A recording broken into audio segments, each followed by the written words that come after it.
الرحیم.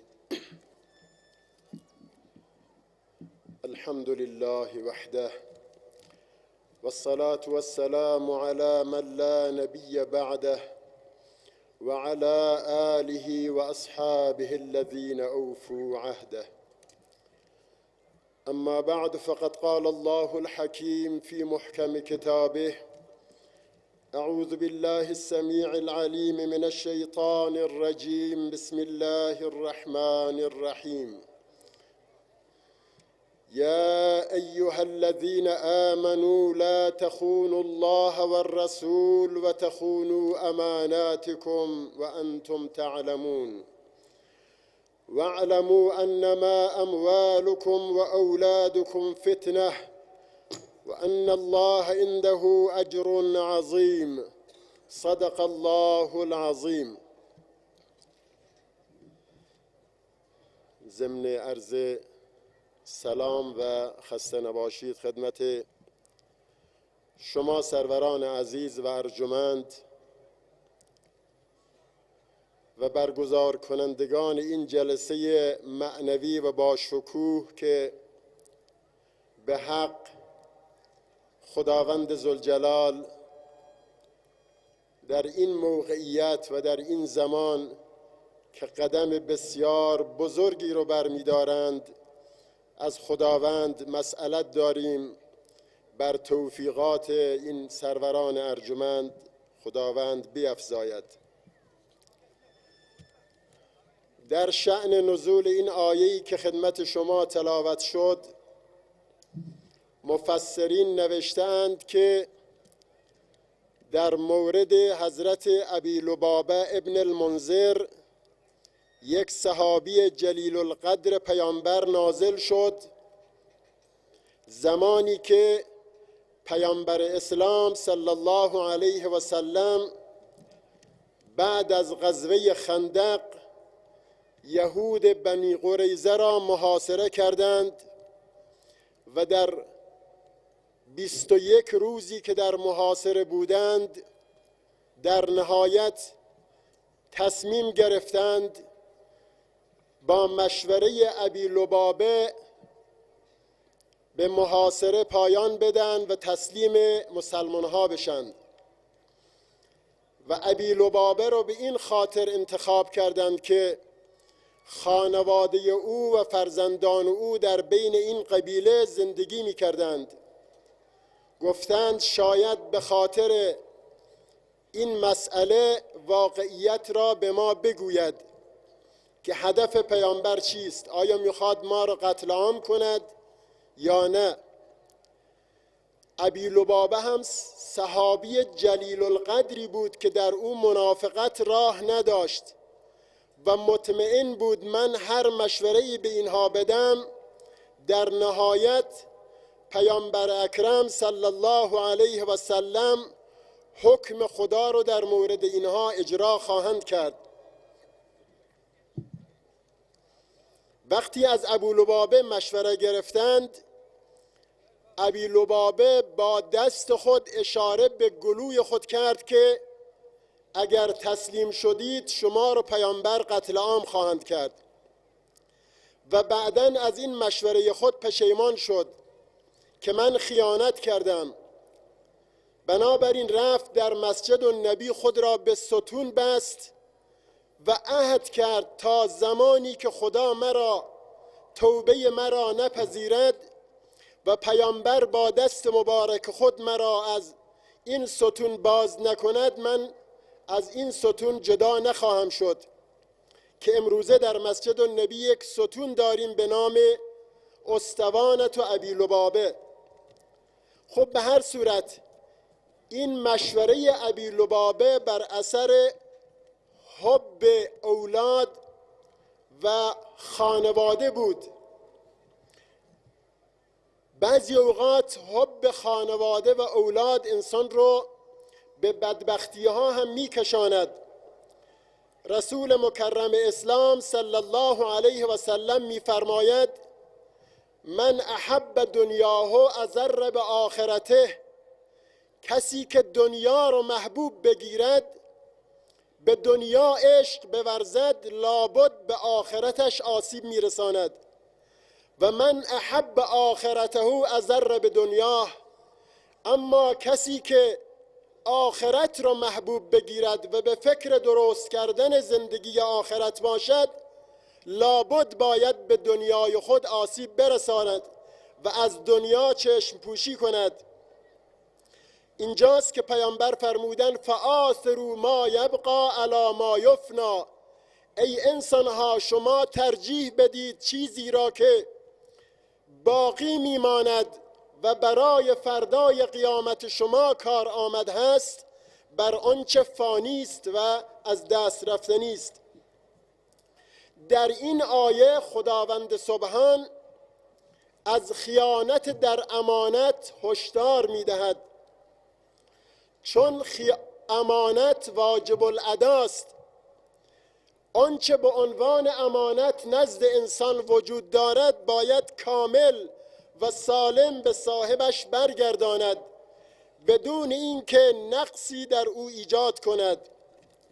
و بزرگترین امانت سروران عزیز دین خداست که در اختیار من و شماست. خداوند سبحان دین رو به عنوان یک امانت قلمداد می کند، جایی که می فرماید انا عرضنا الامانة علی السماوات والارض فابین ان یحملنها و اشفقن منها و حملها الانسان انه کان ظلوما جهولا. ما امانت دین رو بر کوهها و بر آسمانها عرضه کردیم، اما اونها از قبول این امانت شانه خالی کردند.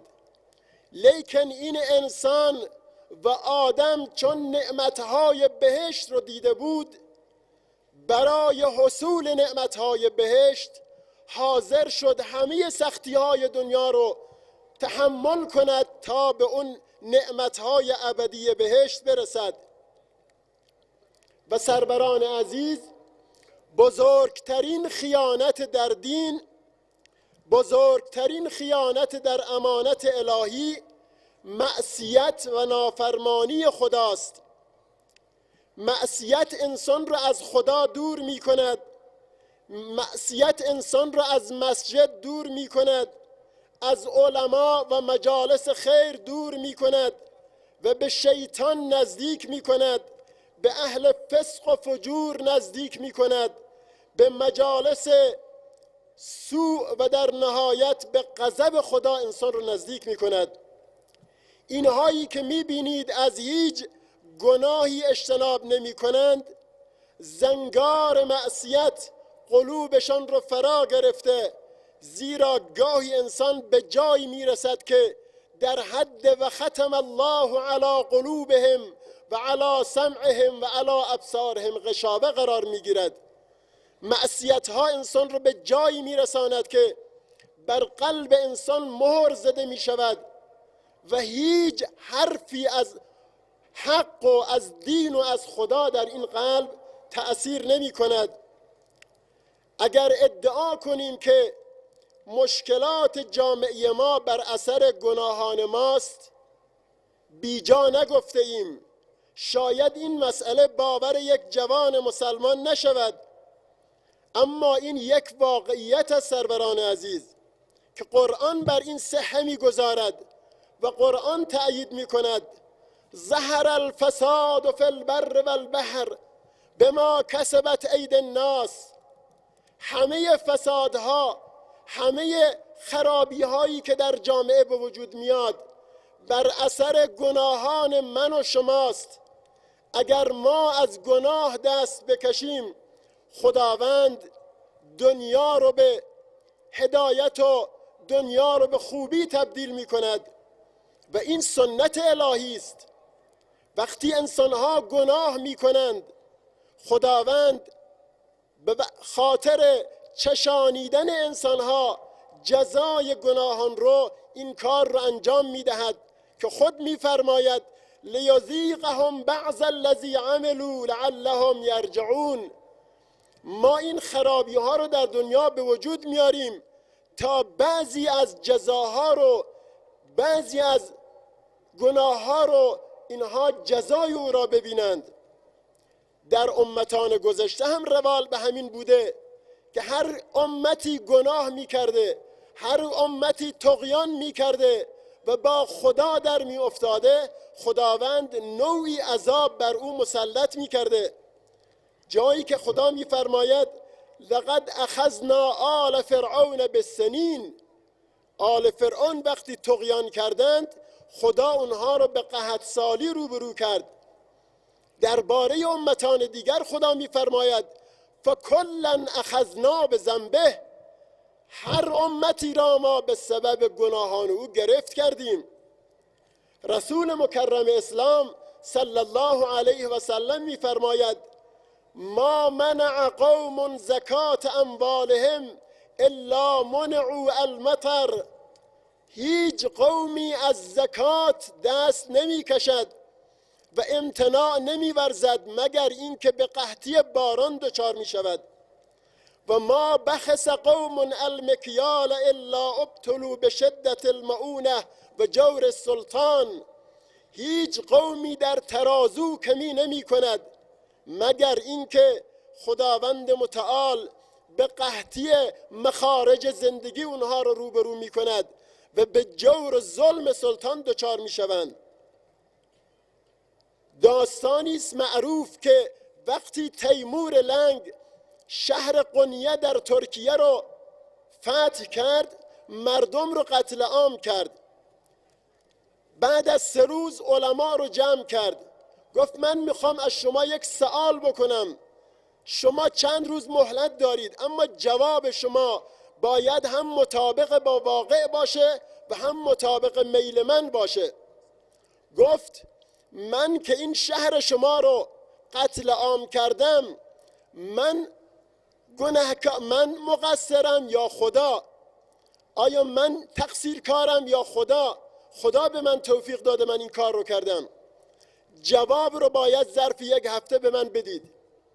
بالاخره اینا مشوره کردند و آخر یکی از علما گفت من جواب تیمور را میدم، اما در ضمن شرط گذاشته بود که اگر جواب شما طبق میل من نباشه همه شما را گردن خواهم زد. روز موعود همه جمع شدند.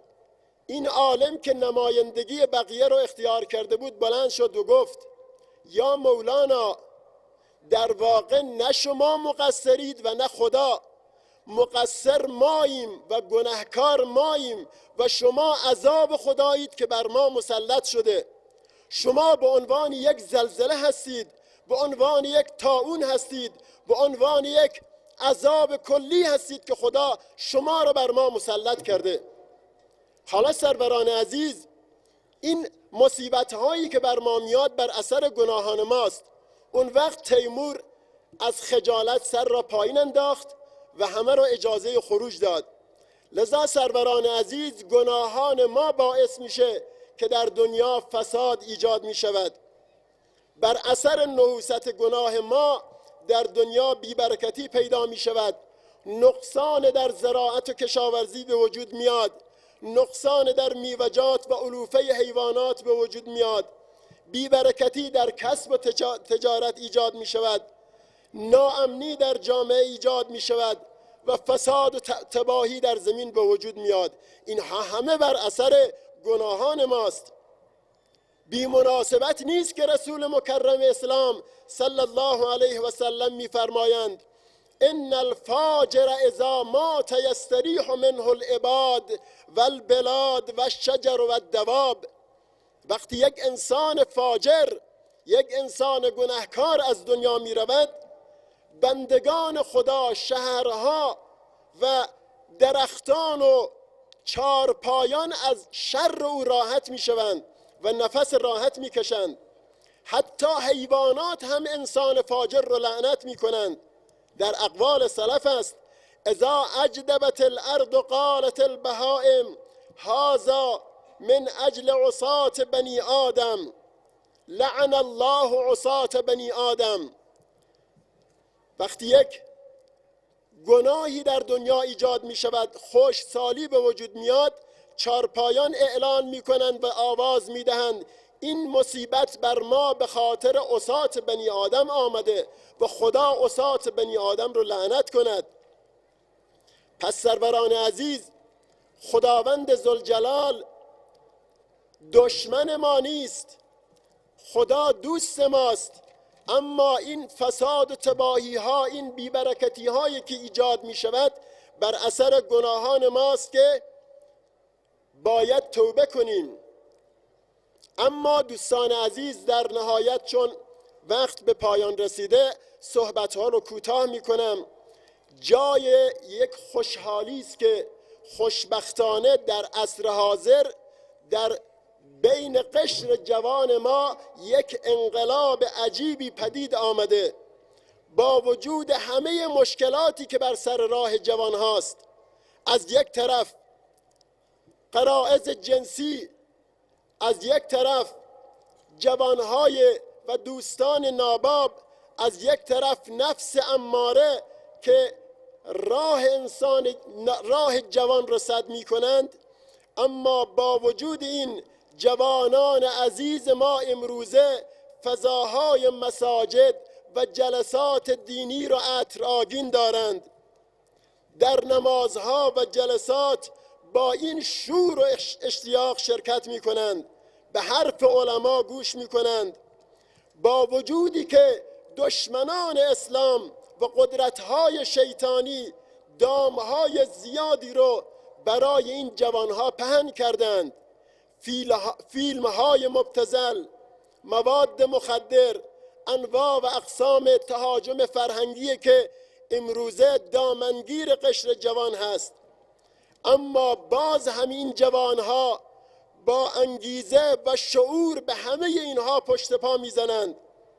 به خدا قسم اینها مصداق حدیث پیامبرند که پیامبر اسلام میفرمایند سبعة یظلهم الله فی ظله یوم لا ظل الا ظله، که یکی از این قشرها، از این گروهها و شاب نشأ فی عبادت الله، 7 گروهند که زیر سایه عرش الهی قرار دارند، روزی که هیچ سایه‌ای جز عرش الهی نیست. یکی از آنها جوانی است که در جوانی با مسجد، با علما، در مجالس خیر، در مجالس دینی انس گرفته و خو گرفته. به حق اینها ولی خدا هستند و اینها اولیاء خدا هستند که این همه موانع رو پشت سر میگذارند و این همه جلسات با شکوه رو ترتیب میدن. ما به وجود این جوانها افتخار میکنیم و دست پرتوان اینها رو میبوسیم. اینهایی که با تمام اخلاص، با تمام وجود آنچه دارند رو در طبق اخلاص میگذارند و در خدمت دین، در خدمت علما و حوزه های علمیه هستند. ما به وجود این جوانها افتخار میکنیم. خداوند ذوالجلال همه ما رو به سوی راهی که مورد رضا و پسند اوست هدایت بفرماید. خداوند جوانان ما رو توفیق بیش از پیش عنایت فرماید تا افتخاری باشند برای ما و برای جامعه ما که الحمدلله امروزه به وسیله همین جوانها این جلسات، این همایش ها برگزار میشه و تمام فشار و زحمت بر دوش اینهاست. خداوند بر توفیقات اینها بیفزاید. از این بیشتر مصدق نمیشوم. از خداوند ذوالجلال مسئلت دارم خداوند وجود علما رو، خصوصا حضرت شیخ الاسلام حفظه الله رو برای ما حفاظت بفرماید. و السلام علیکم و رحمت الله و برکاته. سلامات.